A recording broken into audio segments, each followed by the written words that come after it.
نداء الحق صوت قد شجاني وبلغني الحقيقة والأماني وكان لي السبيل إلى المعالي ونورا للهداية والبيان.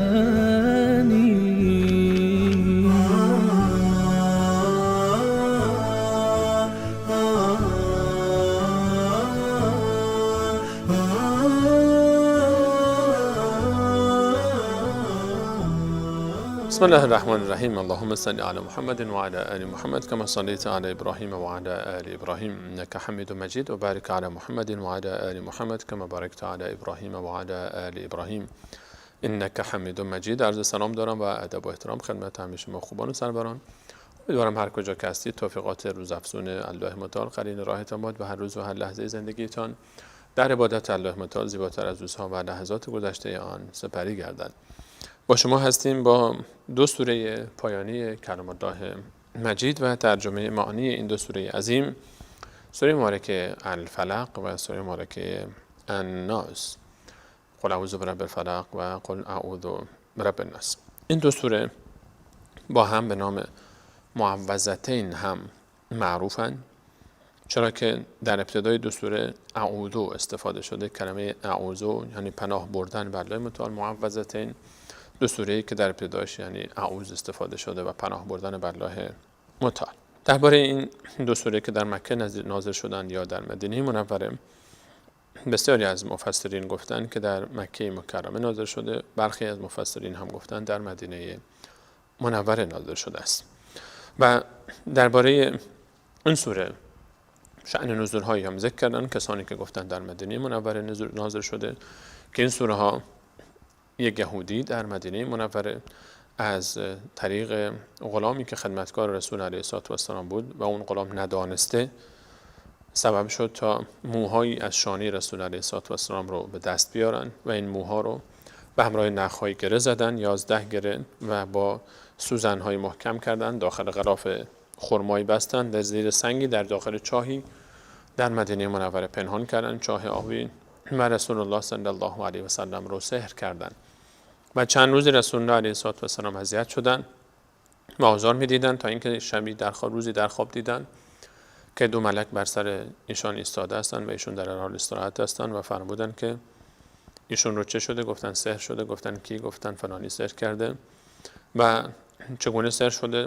مفصل ذکر شد شکل سحرشون و جای سحر نشان داده شد. و رسول الله صلی الله علیه و سلم سه تن از صحابه رو، علی رضی الله عنه و زبیر رضی الله عنه و مقداد رضی الله عنه رو فرستادن تا برن و این سحر از داخل اون چاه در بیارن و رفتن و آوردن و این آیات نازل شد، آیات دو سوره فلق و سوره ناس که مجموعاً 11 آیه میشوند. و رسول الله علیه السلام هر گره‌ای رو باز میکردن، یک دم میخواندن، یک آیه از این آیات رو بر اون دم میکردن و تا اینکه آخرین گره رو باز کردن و احساس کردن که کلا مشکلی که در سر احساس میکردن، مقداری سردرد رو کلا برطرف شد.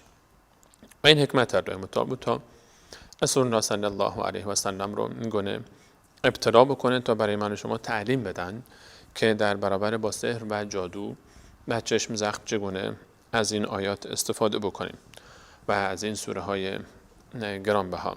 و عزیزانی که گفتن از مفسرین در مکه مکرمه نازل شده این آیات به خاطر پیشگیری از چشم زخم و سحری بود که در مکه مکرمه مشرکین نیت داشتن تا بر علیه رسول علیه السلام استفاده بکنن. و این احتمال هم وجود داره که این سوره دو بار در دو مناسبت مختلف استفاده شده باشه، یعنی در مکه نازل شده باشه و در مدینه منوره این آیات خوانده شده باشه برای باطل کردن آن سحری که در روایت ذکر شده. مهم محتوای سوره است و مهم آنچه که در این سوره ها برای ما ذکر میشه و مفاهیمی که در این سوره ها ذکر شده است. الله متعال در سوره مبارکه فلق می‌فرماید: اعوذ بالله من الشیطان الرجیم بسم الله الرحمن الرحیم. سوره مبارکه فلق و سوره مبارکه ناس همچنین به همراه سوره مبارکه اخلاص سه سوره‌ای هستند که بعد از نمازها خوانده می‌شوند، بعد از نمازهای فرض در 5 وقت و بعد از نماز صبح و بعد از نماز مغرب سنت است که به جای یک بار 3 بار خوانده بشوند، یعنی 3 بار اخلاص، 3 بار فلق و 3 بار سوره ملکه ناس و این 3 سوره رو رسول الله علیه السلام قبل از خوابشان می‌خواندن، به دستهای خود فوت می‌کردن و به سر صورت خودشان می‌کشیدن و حتی احیانا جو وقتی که نمی‌توانستن، ام المؤمنین عایشه می‌فرماد در بستر بیماریشان من می‌خواندم و به دست ایشان فوت می‌کردن و ایشان خودشون را به دست و صورت خود می‌کشیدن و من هم دست و صورت ایشان رو به سر صورت خود دستشان رو به سر صورت خود می‌کشیدم. همچنین بر امام حسن و امام حسین هم می‌خواندن این سوره ها رو و دم می‌کردن. و بهترین راه برای پیشگیری از سحر و جادو و درمان سحر و جادو این آیات هستند و این آیات رو باید به دقت بخوانیم و خودمون رو محافظت بکنیم. 5 وقت نماز بعد از نمازها، مخصوصا ابتدای روز و ابتدای شب و قبل از خواب. در سوره ملکه فلق الله متعال می‌فرماید بسم الله الرحمن الرحیم قل بگوی پیامبر من اعوذ پناه میبرم برب الفلق به پروردگار سپید دم. اون موقعی که صبح آفتاب میدمد و شب تاریک و ظلمت از بین میره و صبح بسیار زیباست و به خاطر اینکه تاریکی ها از بین میره و ظلمت از بین میره و روشنایی میاد و این صبح به این خاطر زیباست. قل اعوذ برب الفلق بگو پناه میبرم به پروردگاری که سپید دم رو خلق میکنه. اشاره لطیفی است به این که در ظلمت ها و سختی ها و مصیبت و مشکلات هر چقدر زیاد بشه پروردگار فلق می آورد و می شکافد این ظلمت رو و پرده برمیداره از این ظلمت و ابتدای صبح مثل صبح روشن دوباره همه جا روشن خواهد شد، مشکلات و مصیبت ها برطرف خواهد شد، غم ها و غصه ها دور خواهد گشت.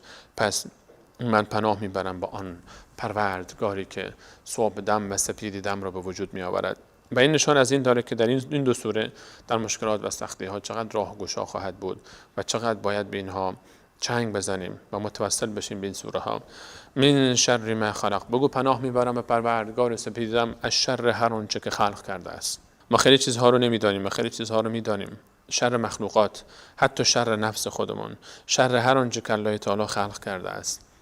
الله تعالی هر آن چیزی که خلق کرده و در اون شری وجود دارد ما پناه میبریم. بار الله ما به تو میسپاریم خود رو از شر تمام مخلوقاتت، آنچه که میدانیم با آنچه نمیدانیم ما رو در پناه خود محفوظ بدار.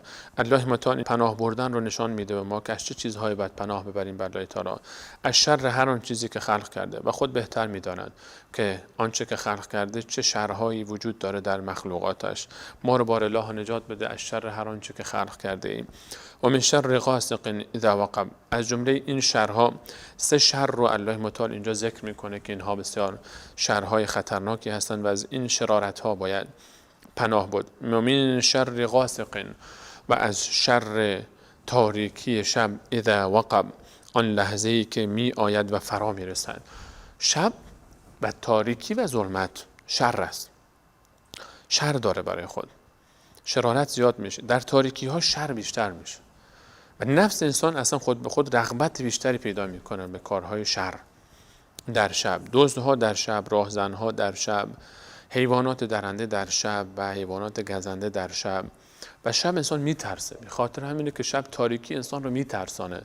و ما در جنگلی، باغی، ویلایی که روز خانه ساختمانی روز به راحتی آدم میره و گذر میکنه، شب میترسه، نمیتونه اونجا راحت بره به چرخه، میترسه. و حتی خانه‌ای که تاریک است روز راحت میگشت داخل این ساختمان، اما شب وقتی تاریک شده داخل این شب فضا میترسه. چرا میترسه انسان؟ خود به خود این یک شری در این نهفته است و این تاریکی یک شری داره که الله متعال میفرماید پناه ببرید به من و به پروردگار فلق که من هستم از شر تاریکی ها، ظلمت جهل، ظلمت نادانی، ظلمتی که همه جا رو فرا میگیره، اون شب وقتی که تیره و تار میشه. و من شر غاسق اذا وقب و من شر النفاثات فی العقد و شر کسانی که میدمند در گره ها، جادوگران. هر نفسی که در گره میدمد، زنهای جادوگر، مردهای جادوگر، و چون زنها غالباً به این کار بیشتر روی می آورن، یک تعبیر این هست که نفاثات مراد زنان جادوگر هستند. و یک تعبیر اگر به نفس برگردانیم نفاثات رو از شر نفسهای نفاس، اونجا معنی هم مرد رو در بر میگیره و هم زن رو. زنها و مردهایی که در گره ها میدمن، جادوگران، ساحران گره میزنن. اونها گره هایی رو میارن، میخوان بگن که مثلا ببینید گره میزنن که یعنی ما این کار رو گره زدیم دیگه اتفاق نخواهد افتاد، این گره مشکلی ایجاد کردیم، یک گره ایجاد کردیم.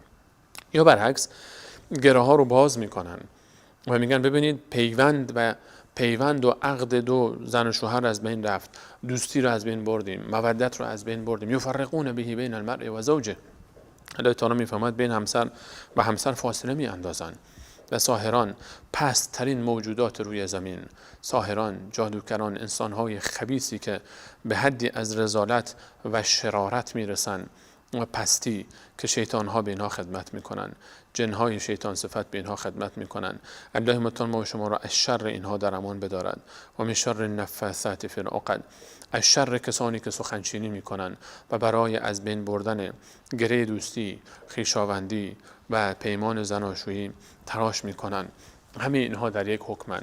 و من شر النفاثات فی العقد، و از شر اون ساحری که در گره ها میدمد. این جادوگر، پیش جادوگر رفتن بسیار خطرناک است. ایمان انسان برباد میره. اینها شیاطین هستند. از شر اینها باید پناه برد بر الله متعال.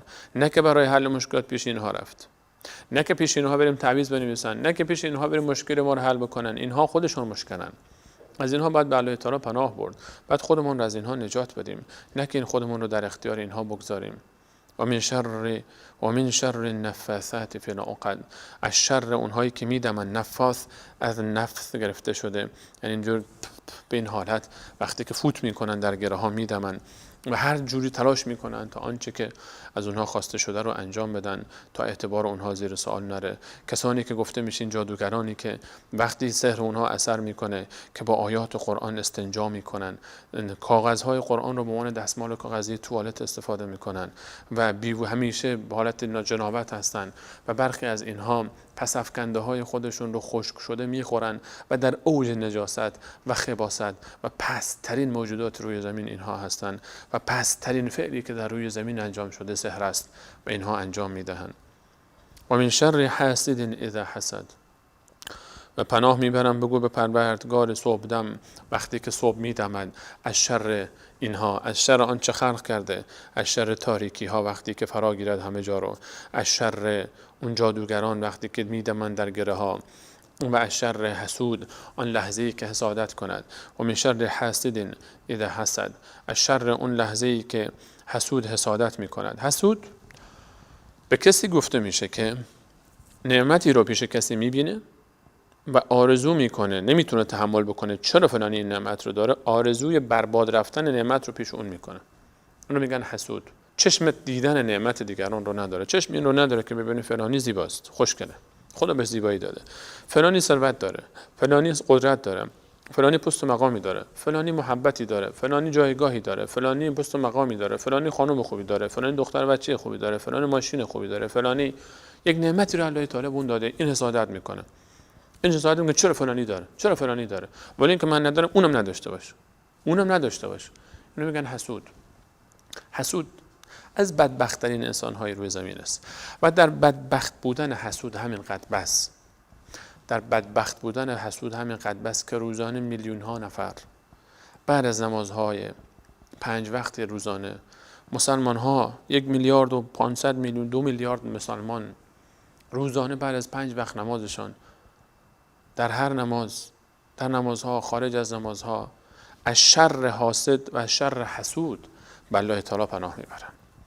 همینقدر کافی است برای حسادت، برای بد بودن حسادت همینقدر کافی است که میلیاردها دعا روزانه به سمت الله متعال جاری است و همه پناه میبرن از شر این آدم پیش الله تعالی. یعنی اینقدر شر این انسان، یعنی اینقدر حسادت بده، حسود اینقدر بد است. چرا انسان باید نسبت به نعمتی که خداوند به کسی دیگری داده حسادت بکنه؟ و اولین گناهی است که صورت گرفته در آسمان ها، اولین معصیتی که در برابر الله متعال صورت گرفته حسادت است. شیطان وقتی الله تعالی بهش فرمود سجده کن برای آدم علیه السلام، سجده نکرد. چرا؟ گفت انا خیر من خلقته من نار خلقتنی من نار و خلقته من طین، من از اون بهترم. حسادت کرد به جایگاه آدم، چرا برای سجده بکنن؟ گفت من از اون بهترم. حسادتش او رو به تکبر کشید، حسود بود.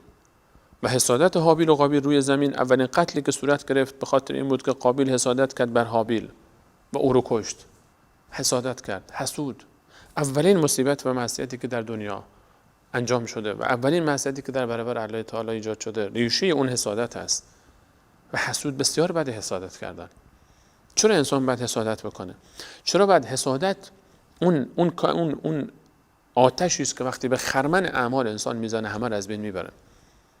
حسادت انسان رو از بین میبره، عبادات ما رو از بین میبره، دین ما رو از بین میبره، ایمان ما رو از بین میبره، خود ما رو از بین میبره. انسان از درون از بین میره. چرا باید حسادت بکنم خداوند به فلانی نعمت داده؟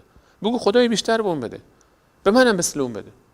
خدایا الحمدلله که فلانی دادی، خدا به اون بیشتر بده، به منم بده. مگر خزائن الله تعالی کم است؟ حالا حتما بعد اون نداشته باشه که من داشته باشم. چرا ما باید اینطوری باشیم؟ چرا باید حسادت بکنیم؟ چرا باید بر دیگران بر علیه دیگران؟ وقتی حسود حسادت میکنه خطرناکه، چون شروع میکنه به عکس العمل نشان دادن، بدگویی کردن، توهین کردن، تخریب کردن و خرابکاری کردن. چرا باید اینجوری باشه؟ انسان مسلمان باید حسود باشه، حسادت داشته باشه که فلانی چرا داره من ندارم؟ الله تعالی نعمتی به او داده و اون رو آزمایش میکنه با اون نعمت. اون رو آزمایش میکنه. تو هم از الله تعالی بخواد تا به تو هم بده. راضی باشیم با آنچه الله تعالی به ما داده است. از الله متعال خیر بخوایم در دنیا و آخرت. ربنا آتنا فی الدنیا حسنه و فی الاخره حسنه و قنا عذاب النار. در آیه بعدی و در سوره بعدی الله متعال در سوره مبارکه ناس باز پروردگار از ما میخواهد که پناه ببریم به او. در سوره مبارکه فلق یک بار پناه برده شد در شر سه چیز: از شر تاریکی، از شر جادوگران، از شر حسود. یک بار قل اعوذ برب الفلق. یک بار به پروردگار پناه برده شد از شر سه چیز. در سوره مبارکه ناس پناه برده میشه 3 بار به الله متعال از شر یک چیز. شر بعدی بدتر از این شر هاست. سوره مبارکه ناس در ادامه الله متعال میفرماید بسم الله الرحمن الرحیم قل اعوذ برب الناس. بگو پناه میبرم به پروردگار مردم. رب الناس. بگو پناه میبرم به رب مردم. رب الناس اون کسی که خلق کرده انسان ها رو. تو هر مشکلی داری با مردم، انسان در زندگی غالبا تعاملش با اطرافیان با انسان هاست. اگر مشکلی هم داره با انسان ها مشکل داره. یک انسانی مشکلش حقش رو خورده، یک انسانی کار میکنه پیشش، یک انسانی سخت گرفته بهش، یکی توهین کرده بهش، یکی دیگه فلان. همین رابطه ما با انسان هاست. مشکلی اگر هست با انسان هاست، ناراحتی هست از انسان هاست، نگرانی هست درباره انسان هاست، غمی هست درباره انسان هاست. و خالق این انسان ها کیست؟ الله رب الناس. بگو من خدای پناه میبرم به تو. برو پیش الله تعالی، برو پیش رب الناس، گلایه مردم رو پیش او بکن، برو از الله بخواه. قلب‌های همه به دست الله تعالی است. مشکل تو گره تو پیش خالق این هاست، خدای این هاست. ما وقتی بعضی وقتا با کسی مشکل پیدا میکنیم میریم پیش پدرش، میگیم پدرش میتونه اینو تحت فشار بگذاره. خب خالقش مگه نمیتونه اون تحت فشار بگذاره؟ خالق که بهتر میتونه. خالق نزدیکتر از پدر است که. قل اعوذ برب الناس. بگو پناه میبرم به پروردگار مردم، خدای مردم. اگر کسی فکر بکنه خب دنیا هم یه عده برده و غلام یه عده دیگه هستن، خدا بالاتر از این است. ملک الناس. شاید خیلی بگن که فلانی هم برده من و غلام من، پدرم میتونه بچه رو تحت فشار بذاره، اما خدا ملک الناس، ملک است. اون مالک همه مردم است. همه اینها مال اونن و در دنیا پادشاه ها کمن. ملک شاید تو دنیا هم حالا کسی بگه خب ملک روی دنیا ما ملک داریم، حالا چرا پیش خدا بره انسان پیش ملک دیگری میره؟ بله ملک هست، دنیا هم هست. اما ملک ها نسبت به الله متعال فرقشون چیه؟ الله متعال باز میفهمد اله الناس، اون کسی که خدای مردم است، شایسته عبادت کردن است، اون کسی که از او حاجت خواسته می شود در همه چیز و او در هیچ چیزی از هیچ کسی حاجت نیاز نداره. همین پادشاه شما نیازمند حاجت است. همین پادشاه شما نیاز به خود حاجت خود شما داره. پادشاه نیاز به اسکورت داره، نیاز به آشپز داره، نیاز به بادیگارد داره، نیاز به راننده داره، نیاز به کسی لباسشو بشوره، نیاز به سلمان داره، نیاز به معاون و وزیر و فلان داره. اما الله تعالی اله الناس، اون تنها ذاتی است که شایسته عبادت کردن است. قل اعوذ برب الناس. بگو رب مردم، اون کسی که خدا اونها رو خلق کرده، مالک اونهاست، اصلا صاحب اختیار اینهاست و خدای اونهاست و حاجت‌های اونها رو برآورده میکنه. بگو پناه میبرم به این ذات. پناه به 3 تا تاکید، 3 تا پناه.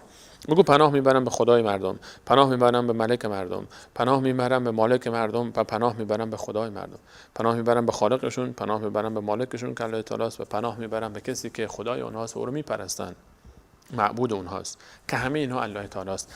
3 بار تکرار میشه. اعوذ برب الناس، اعوذ بملک الناس، اعوذ باله الناس. معنا اینطوری است. پناه میبرم، پناه میبرم، پناه میبرم. 3 بار پناه بردن به ذات الهی. از چی؟ در سوره قبلی فلق 1 بار پناه برده شد. قل اعوذ برب الفلق. پناه میبرم به اللهی که خالق صبح دم است. از چی؟ من شر ما خلق. از شر هر اون چیزی که خلق کرده. من جمله از این مخلوقات 3 چیز ذکر شد. تاریکی ها و سحر و جادو و حسد.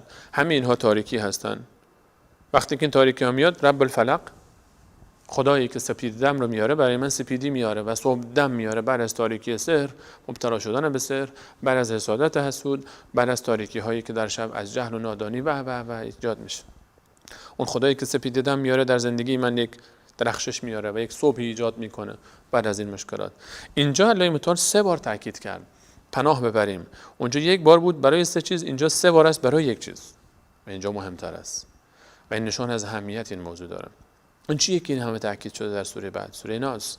قل اعوذ برب الناس. مشکل خودتو با مردم پیش الله تعالی ببر، پیش رب الناس ببر، پیش ملک الناس ببر، پیش اله الناس ببر. اگر مشکلی داری، اگر گله‌ای داری، اگر جای گلی مشکلی تو گیر کرده، نرو پیش جادوگر، نرو پیش رمال، نرو پیش تعویذ نویس، برو پیش الله متعال، ملک الناس، رب الناس، ملک الناس، اله الناس. همه اینها خداست، الله متعال است. برو پیش اینها. این سوره های آخر قرآن کریم، صفحه آخر مصحف شریف با سوره اخلاص چه معانی عظیمی داره. سوره‌ای که ما همیشه میخونیم در نماز اما توجه نمی‌کنیم به معانی آن، متاسفانه، و جا داره که بشینیم فکر بکنیم، تأمل بکنیم درباره معانی این آیات. از شر چی 3 بار پناه برده شد؟ من شر الوسواس الخناس. در سوره فلق اون چیزهایی بود که ظاهری دیده میشد. در این سوره اون دشمن باطنی که ما شاید خیلی وقتا نمیبینیمش. من شر الوسواس الخناس، از شر وسوسه کننده ای که میگریزد و پنهان میشود، واپس میرود. خناس کسی که واپس میره و مخفی میشه. شیطان، از شر شیطان پناه میبرم. بگو از شر شیطان که وسوسه میکنه. شیطان وسوسه میکنه. شیطان روز قیامت میآید میگوید که من انا بمصرخکم ولا انتم بمصرخی. من مسلط نبودم بر شما، شما تسلطی بر من نداشتین. دعوتکم فاستجبتم لی. من شما رو یه دعوتنامه فرستادم، شما میومدید. وسوسه میکنه. وسوسه میکنه، انسان رو تحریک میکنه، تشویق میکنه. و این وسوسه رو وقتی که ذکر بکنیم الله متعال رو خناس فرار میکنه، میگریزد. راه در امان ماندن از وسوسه شیطان ذکر الله تعالی است، یاد الله متعال است، پناه مردن به الله تعالی است. بقول اعوذ برب الناس، ملک الناس، اله الناس. ذکر و یاد الله متعال شیطان رو فراری میده و هرچی از ذکر دور بشیم شیطان سراغ ما میاد.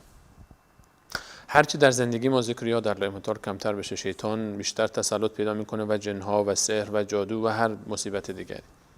و هرچی به الله متعال نزدیکتر بشیم اینها از ما دور میشن.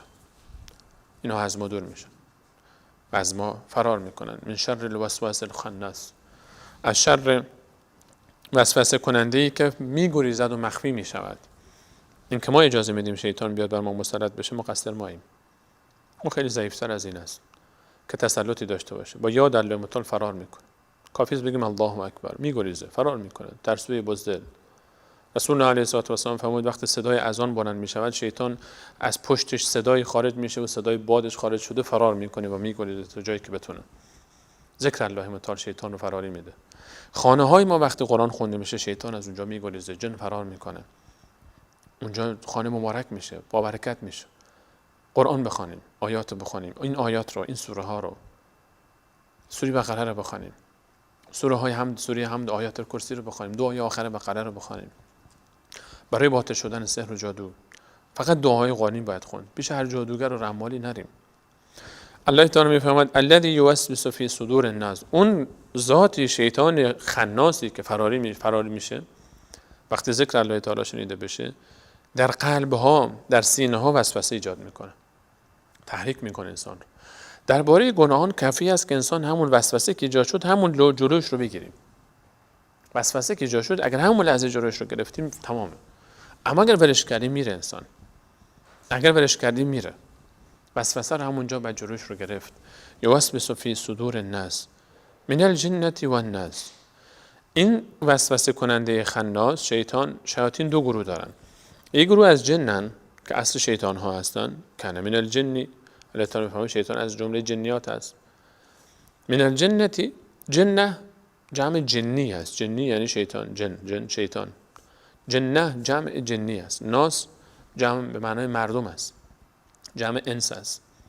من الجنة و الناس یعنی از جن و انس، یعنی شیطانی که جنی هست، شیطانی که انسی هست. و كذلك جعلنا لكل نبی عدوا شیاطین الانس والجن. الله تعالی میفهمد برای هر پیامبری من دشمنانی قرار دادم، شیطان‌های انسی و شیطان‌های جنی.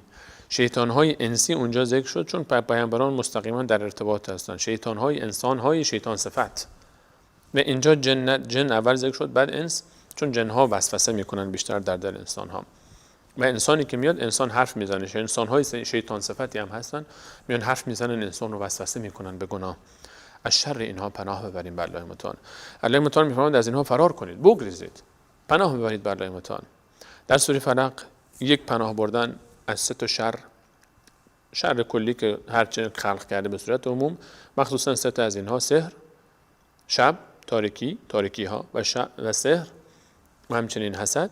و در سوره مبارکه ناس 3 بار پناه بردن از یک شر وسواس خناس، شیطان وسوسه کننده ای که میگریزد و فرار میکنه از پیش انسان. و توفیق الله متعال باشه، وگرنه انسان بدون توفیق الله متعال هیچ شامل حال او نخواهد شد. و پناه بردن بر الله متعال. اینجا الله متعال در این 2 سوره برای ما دستور میده تا به او پناه ببریم. این سوره ها رو معوذتین مینامن، به خاطر که به معنای پناه بردن بر الله متعال است. در ابتدای قرآن کریم در سوره مبارکه حمد، الله متعال آنچه در سوره مبارکه حمد فرمود در این سوره ها میبینیم که در اینجا در سوره مبارکه ناس هم هست. اونجا هست الحمدلله رب العالمین، اینجا هست قل اعوذ برب الناس، اونجا هست الرحمن الرحیم مالک یوم الدین، اینجا هست ملک الناس. اونجا هست ایاک نعبد و ایاک نستعین. اون ایاک نعبد و ایاک نستعین همون یعنی که فقط تو را میپرستیم و فقط از تو حاجت میخوایم، تو خدای ما، همون اله الناس.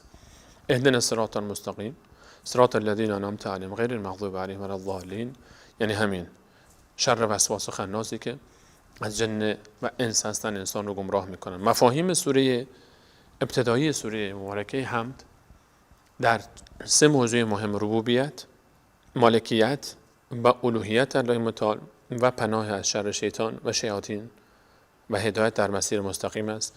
و سوره پایانی هم همین است: ربوبیت، ملوکیت، ملک الله تعالی و الوهیت الله متعال و پناه بردن به الله متعال و در مسیر هدایت قرار گرفتن با فضل الله متعال و از شر شیاطین انس و جن در امان ماندن است. ابتدای قرآن و انتهای قرآن همینه که محتوای سوره حمد، خلاصه سوره حمد و خلاصه سوره ناس یکیست.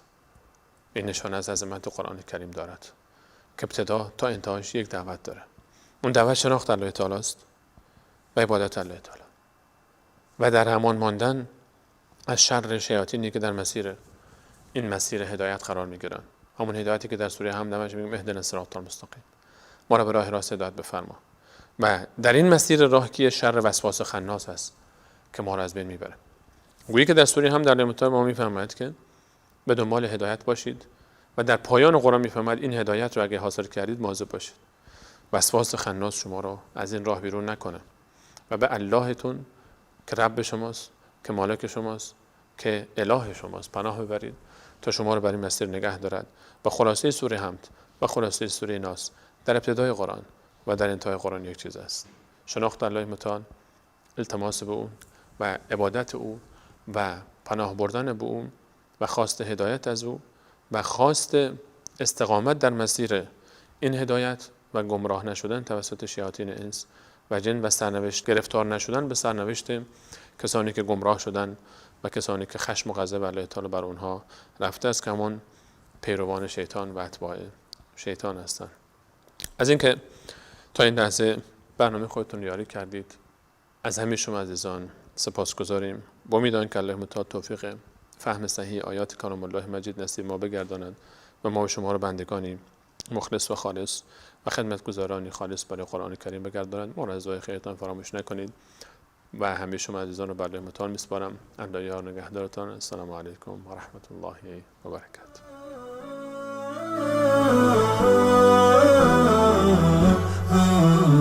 نداء الحق صوت قد شجاني